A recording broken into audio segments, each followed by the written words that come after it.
Welcome to DarkWoods Paranormal, brought to you and produced by Unbox Media LLC. I am your host, Gabriel Von Graves, and alongside me, the enigmatic Raven Knight. Together, we journey beyond the veil of the ordinary into a world where reality meets the supernatural. Each week, we guide you through tales of the relentless spirits, shadowy cryptids, and conspiracy theories that challenge what we think we know. Whether drawn to folklore, urban legends, or forces that have haunted humanity for centuries, DarkWoods Paranormal offers stories that captivate and disturb. Stories that might just keep you awake at night. So listen closely as we explore the secrets buried in shadows. Step into the darkness with us. This is DarkWoods Paranormal. Let the journey begin.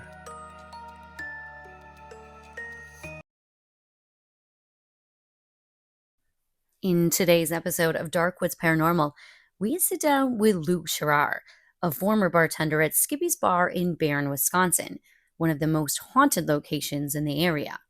Luke has witnessed eerie activity firsthand, from unexplained footsteps to chairs moving on their own, and plenty of strange occurrences that can't be explained. Before heading to Skippy's ourselves for an investigation, we wanted to hear Luke's story and see if we might experience the same phenomena that he did. So let's dive in.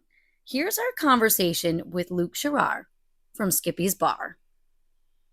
In my early 20s, and I got a job there. That's when um, Billy Joe and Skippy still own the place.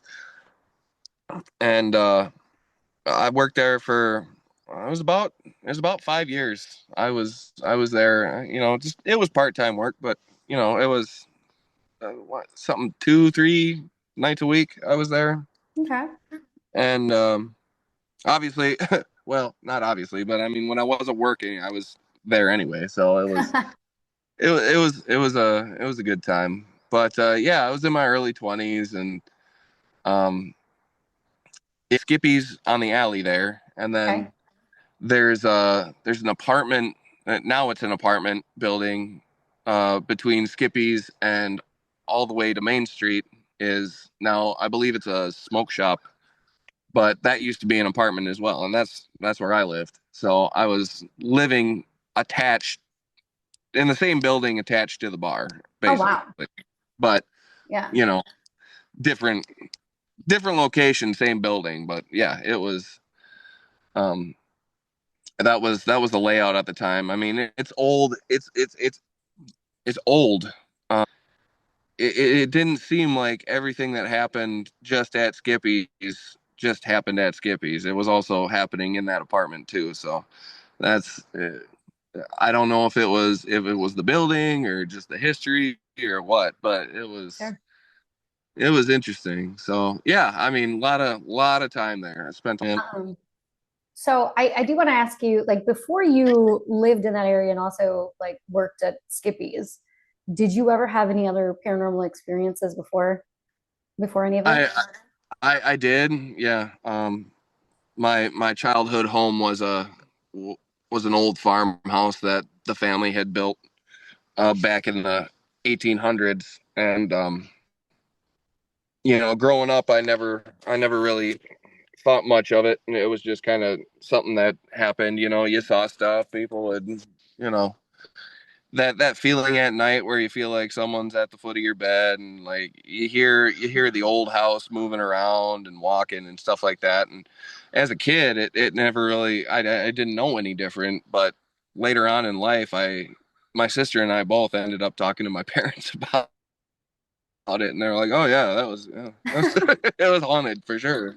Oh, that's And funny. like it was just yeah, it's kind of been my whole life. I've always been I don't know, sensitive, or just I've acknowledged stuff like that my whole life. It's always somewhere, something, there's always something going on, and it's yeah, that's but yeah, actually after working at Skippy's, it's actually kind of scary. Like I've tried to it's scary for me, but I've like I was really into the whole like ghost hunting and trying to Hmm. figure it out, and But after Skippy's, I kind of got away from it because it got deep and it got real and it got kind of scary, and Sure.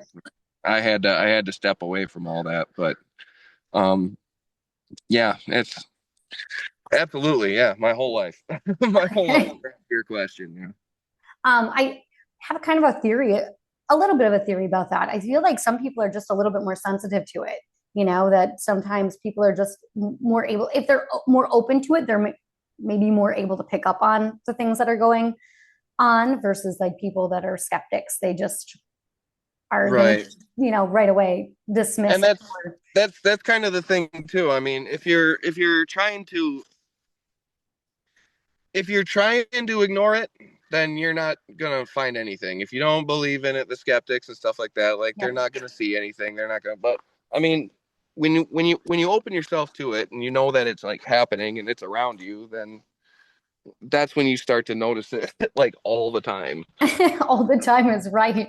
Yeah. True. And or it just shows itself to you. That could be that too. I think sometimes, I mean, my again, just a little theory that maybe spirits also know who's more open to it, and that's when they're willing to show themselves, you know. That yeah, absolutely. That could be a thing too. And I've noticed like since I've kind of like closed myself off to it more than I used to, that it's not as prevalent as it used to be, or either I'm ignoring it or I don't notice it as much anymore. But there's always that feeling when you walk into a place, or even if you're just outside in nature, you get that feeling every once in a while, and you're like, okay, yeah, this is one of those times. I'm like, okay, Yes. yeah. I totally get what you're saying though. I think you and my co-host would have a lot to talk about for sure. A lot. Um, let's talk a little bit about your experiences at Skippy's. That's kind of why we're here. But let's talk about what your first experience was at Skippy's and like when that happened, how far or how long have you been working there? All of the details on that. Sure, yeah. I guess uh, day one when I started there, the owner at the time told me, she's like, just so you know, some weird stuff happens here. Okay, whatever. But it started with and you don't see it very often anymore, but we had a peanut night every Tuesday, and we had peanuts on the bar, and you just throw them on the floor, and Yep. yeah. But at the end of the night, when everybody's gone, and you'd notice those like footsteps walking through those peanut shells. I'm like, okay, every once in a while you get like bottles clinking on the bar. You just hear them kind of like moving around, and Mhm. and bar stools squeaking. But I mean, again, like nobody's there. And it started with stuff like that. And when I started to like notice that more, and I started to like look into it, I don't know if the activity like ramped up or if I just was like looking for it then. But I mean, then things started to get like escalate, I guess I would say. Okay. um so it went from, yeah, the footsteps in the peanut shells, and you'd hear the floor moving, footsteps, stuff like that.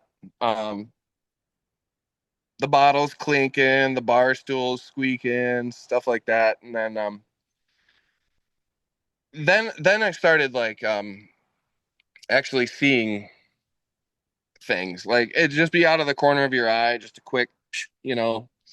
And there's a big, and I don't even know if it's still there or not. I think it is, but there's a big mirror behind the bar. I mean, almost the whole length of the bar has got a big mirror, and the till was, right off to the side of this mirror. I mean, you could see everything in the bar behind you while you're at the till. And I remember one night in particular, I was counting down the till at the end of the night, and a very, very clear silhouette of a human figure. Just it was just a shadow, just a black shadow, but I mean it was clear, and it just moved across the mirror, like you could see it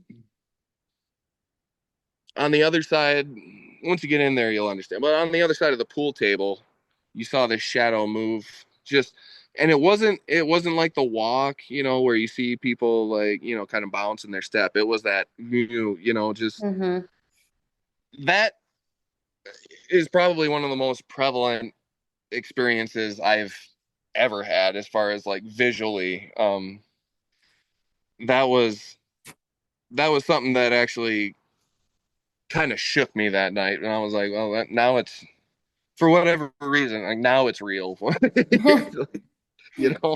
Sure, sure. I started having a lot of fun with it. Like I was getting into like ghost hunting shows and stuff like that, and I'm like, well, let's as long as I'm here all the time, might as well, And so I started doing like voice records on my phone and trying to use that, you know, um, and got whispers every once in a while. Like my name was in there.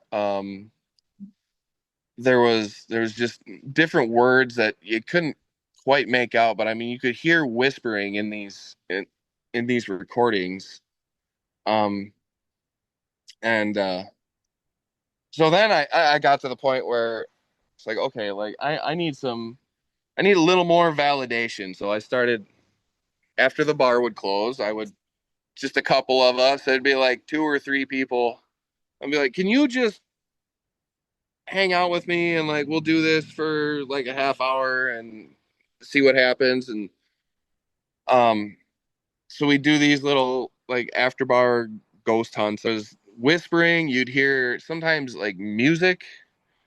Um Obviously like everything's shut down and the jukebox is off and it is old like piano music, and I could never tell if it was like country or if it was like saloon style or what, but you could hear that music just um more than anything though, I think it was the presence that was just there. Like you never felt like it was like it had bad intentions or it was trying to hurt you or anything like that. It was just a presence.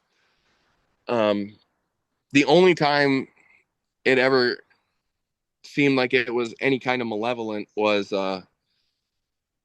there was a night we were doing this after bar ghost hunt thing, and there's a ramp that leads up to the restrooms on the upper level, and I could feel a presence at the top of the ramp, and I was at the bottom of the ramp, and I started actually kind of like calling it out and trying to like make yourself known. Like I knew it was there, but at the same time I needed my own proof or validation or whatever. Like make yourself known, do something. And I got about halfway up the ramp, and it was just this overwhelming sense of being rushed. Like without being able to see anything, you could feel, you actually heard the footsteps in the ramp. It was about three or four like big heavy footsteps down the ramp, and then this just overwhelming sense of like, yeah, I'm in your face, I'm here, like I'm listening. I'm like, okay, I it was a night not far from the night that thing happened on the ramp, and I was doing the same thing. I was like, hey, like, are you here, do something. And um this was down by the bar, and actually we heard noise coming from up top in the bathroom, and it kind of sounded like stuff was banging around, like someone was bumping around in there. And I was actually at the point where I knew I had already like checked the bar and made sure everyone was gone. But I was so sure that there was somebody like in the bathroom. And I went up to the bathroom, and the lights were off, but the sink was on, just running full blast. And I was like, weird. So I turned that off, and I still heard noise in girls' bathroom, and I went and checked that out. The sink is on in there too. Just That's weird. yeah, I mean both sinks are running full blast, and you know,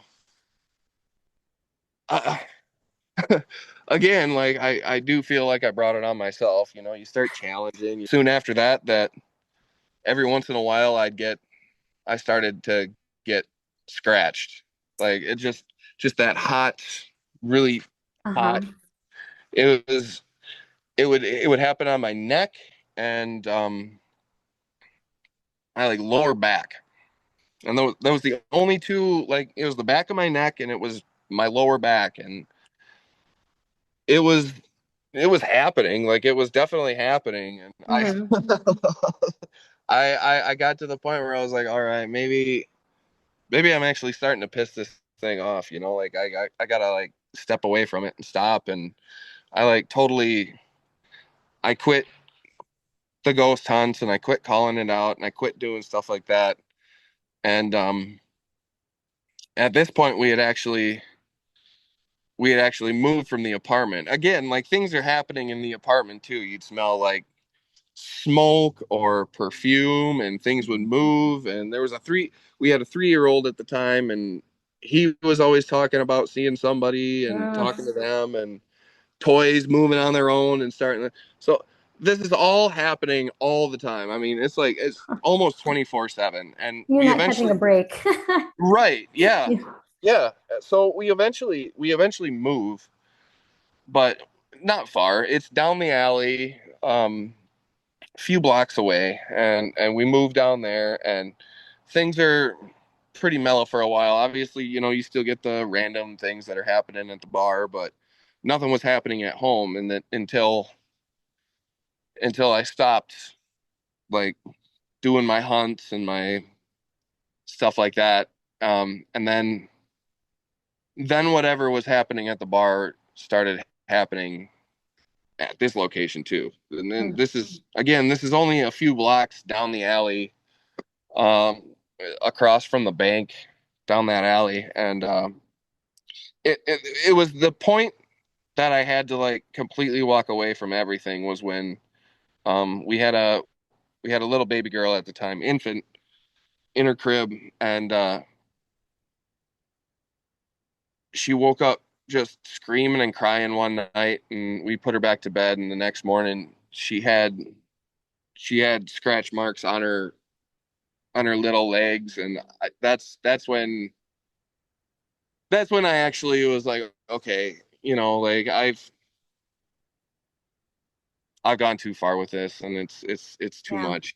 Like I we cleansed the house, we smudged the house, and they put some minerals or stones, crystals, I don't know, in the Sure. house, and things were fine after that.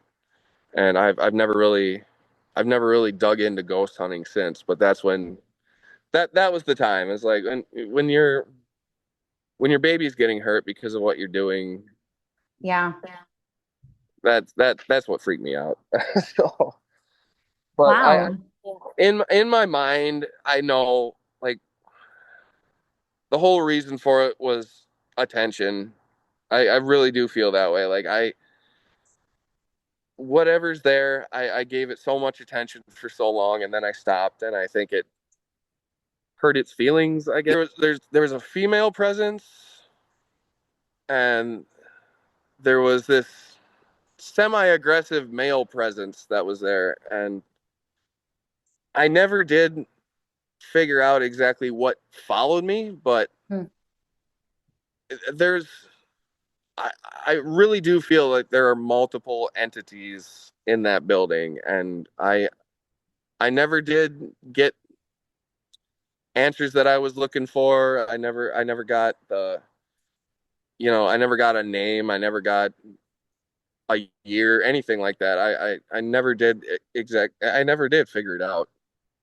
But we were kind of talking theories earlier, and there's that stone tape theory, and there's a lot of wood in that building, and I really do feel like there are some imprints left there from people who have been there over the years that have you know, kind of decided that that's where that imprint's going to stay, and that's how we're going to be, and this is our thing now. This is our place, and Mhm. some really heavy energy there, and every once in a while it just gets really oppressive and dark and like kind of scary. And Sure. even still, I go in there and I feel uncomfortable, like, and it's nothing to do with anyone that's there. I just there's this kind of like unwelcoming, like, oh, you. Yeah, yeah, Okay. yeah. Sorry. you know, It's but still bitter over the breakup. I think so. I I think think so so a little too. bit. Like there's never been anyone that's really done, as far as I know, done what I did while I was there. Like I was really into checking it out and figuring it all out and trying to get some answers. And you give this Yeah. you give this presence attention night after night after night, and then just stop. I'd be a little salty about that too, I suppose. Sounds like you ghosted the ghost, actually, is I what's did, I happened. guess. Yeah, I never really thought about that, but yeah, that's what Hmm. happened. And I think that's what yeah, happened. yeah, and that they weren't all that happy about it. But Yeah. since then, while I was working there, we had a regular, and maybe you've talked to Chelsea about this a little bit. We had a regular there when I was working there. When we were both working there. His name is Jack, and Jack was in there every day, every single day he was in there. I mean, he loved that place, and kind of a salty old man. He looks exactly like the guy on the what is it, the Gordon's fish sticks box. The Oh, like, yes. yeah, with the beard and yeah, Yeah. totally that guy. And just a salty old man. Um, they actually they have his cremated remains in that bar. Really? He's on the wall. Oh, he's on the Yeah. wall. Okay. I did not know So that. and again, yeah, and I haven't gone into like trying to reach out to Jack. He didn't care for me much anyways. I mean, but I would have to, I would have to think that he's probably hanging around that place too. I mean, in more ways than one. Right. I would think if he was there every day, No, yeah. that's his favorite place. Yep. You get to choose, if you get to choose where you want to be, Oh, sure. why Yeah, not? yeah. You're gonna go there every day and not have to, pay, pay off a tab or tip anybody or anything. Like you just be there, like great, perfect. Yeah. Like I get it. After like I didn't keep this to myself. This wasn't any kind of secret that I was trying to like avoid telling people. I was very active. Like, yo, this place is haunted. This is how it is. Like this is happening. And most people just like laughed it off and like gave me crap about it. Like I knew Mhm. what the story was, but I didn't really care if anyone believed me or not. But at the same time, I like there was a handful of people. I was like, look at this. Tell me I'm wrong, and nobody could. Every Mm. time we had those little ghost hunts and stuff like that, they're like, okay, yeah, all Yeah. right, you're right. That's what I even got Jack believing. I told him all about it, and he didn't believe it for a long time. And there were plenty of nights where it was just him and I sitting in that bar, and you'd hear those stools squeak or those bottles clink or something like Yeah. that. We'd just look at each other, and I'd be like, "I told you." Like, no, no, no, no, no. Okay, all right. It's a presence. It's a feeling.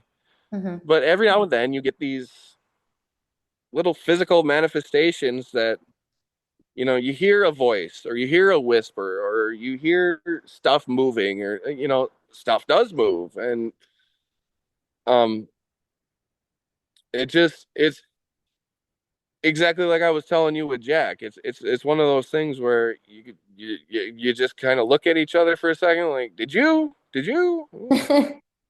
yeah, yeah. Jack was probably one of the biggest skeptics I ever had to deal with talking about that place. And by the time I left there, he was actually like, Yeah, I don't know exactly what's going on in here. There's something going on. But I don't know what it is. I don't know.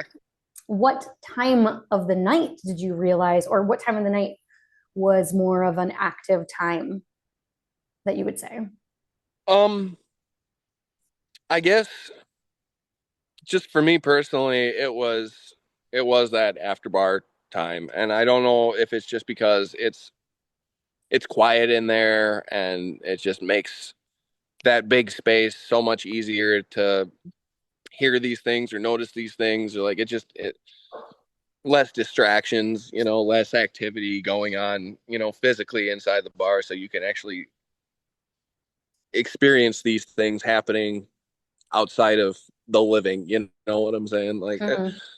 um, those, and it wasn't just. It was that's when I did my walk arounds and my investigations and stuff like that was at that time, and things would happen anywhere between about 8, 9 o'clock. Things would kind of start firing up, and whether there was anybody there or not, that's when things you'd start hearing those squeaks and those footsteps and bottles and scratches would be about 9, 10 o'clock at night, like always while I was working. It never happened during an investigation. It was always while I Really? was, yeah, those stuff like that. Like, and I always just chalked it up to somebody like needing attention, like you do Mhm. from a bartender, and obviously not getting the attention they were looking for, and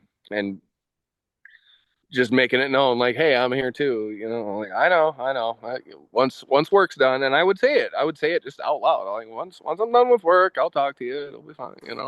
Yeah. And then it was fine for the rest of the night, and get to bar close, and like it got to the point where I was just like, I would just have a conversation while I was shutting down the bar, and I stopped investigating. I would just have a conversation before I left, and like, it's not you, it's me.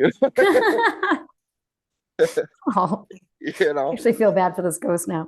I know, yeah, and I did too. I still do. Like, I harbor guilt about how I went about what I did, and just it was me being young and irresponsible, and not really grasping what I was getting myself into. And now I look at it and I'm like, there's a much deeper respect for whoever is there, whatever is there. I'm not exactly sure um, how many, who, anything like that. There multiple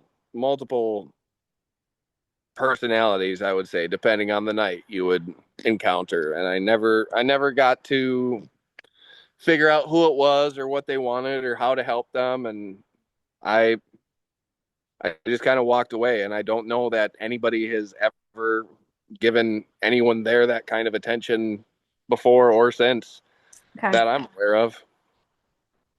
You notice it, you feel it. They're there. Yeah.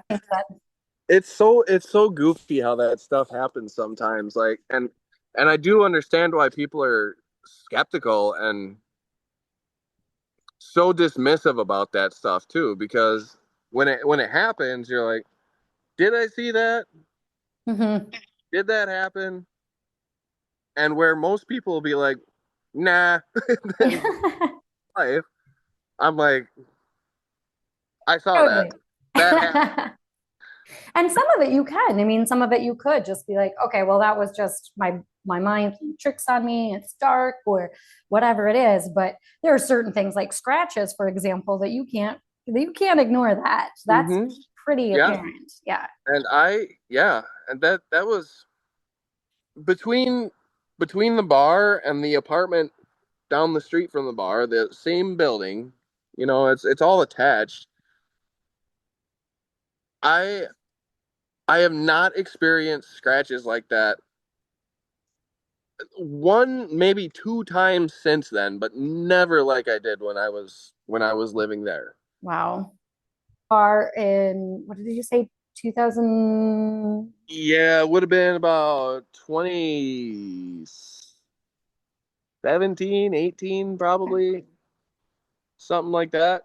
And now you've moved I won't share your location, but you've moved further away, um, Mhm.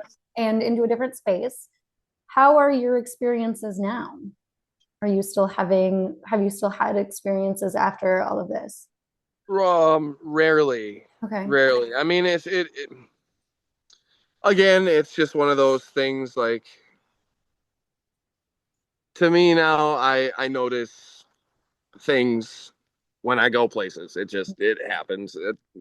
You get that vibe, you get that feeling.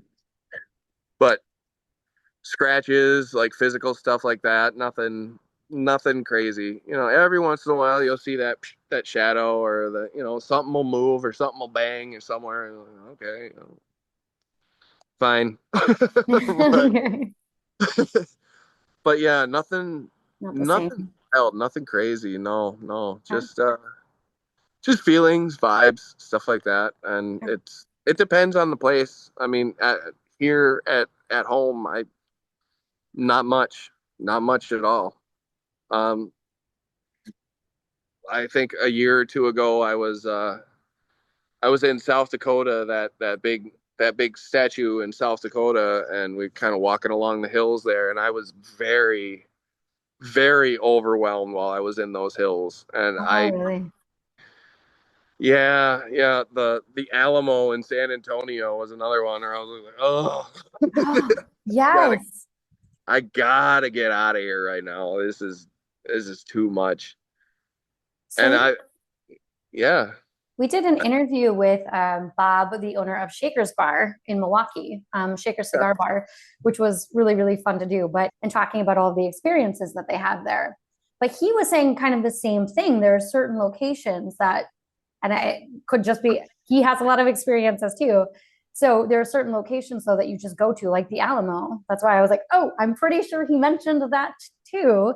You yes. just walk into there and it's just so heavy and you can just feel all Oh, of the loss and all of the stuff that's happened there. So, intense, very, very intense. Like, and I've always considered myself to be more empathetic than most. Like, and it's with the living too, But when these people, you go into these places and you feel these things, and these people aren't physically there, but it's just you right. feel it. There's really no, and unless you felt it yourself, which I feel like you have. I have, yeah. No way. There's no way to describe it. Really, it's just what's happening. There's nothing to understand or do. It happens, and I've always wanted so bad to understand it so much more, and I just got to the point where I had to just accept that it's something I'm not supposed to understand. Right. And There's that. There are parts of this that we are not supposed to know, I think, but it does. It gets wild sometimes. And I nothing against what you guys are doing. I love it. I love the fact that you can do this. You can go out and you can go to these locations and you can do these investigations. And I love that you can do that. I thought for a long time that was going to be something I was going to do hmm. with my life, and I just couldn't. Like I got so deep into it that I just had to accept, like, I can't do this. And I'm so grateful that you guys are doing it, though. I'm glad that especially this day and age with phones and AI and stuff like this, it's so hard to like convince people when you actually have evidence to be like, this is this is real. It's nice to I know we've used this word a lot, but that validation is huge. When you feel like you're going crazy and everyone's telling you you're crazy about what you're talking about and what you're seeing and the stories you're telling, they're like, oh, you're crazy. Like, Yeah. no, I'm not. This is happening. Yeah, exactly. And I think part of this for us too is just getting people's stories out there, because we both have had experiences and in our pasts as well. And so just it is important to get people's stories and tell them, let people know that this stuff does happen and these are people's experiences. So I think that's really important to do. Absolutely. Yeah, it's huge. I mean, you'll whatever you want to find, whatever you're looking for, I really do believe that you will get whatever you're searching for. So the way you decide to go about that is your prerogative, but yeah, you will find that when the bar is closed, it's never really closed. That concludes our interview with Luke Sheree from Skippy's Bar in Barron, Wisconsin. His experiences were both intriguing and almost terrifying. And you know what? Here at DarkWoods Paranormal, we're about to embark on a journey of our own. We're headed to Skippy's Bar for an overnight investigation. That's right, we're going in ourselves to see if we can experience the same paranormal activity firsthand. Stay tuned for part 2, where we take you inside the bar for our investigation. You'll be able to catch it on our YouTube channel, so make sure you're subscribed and ready.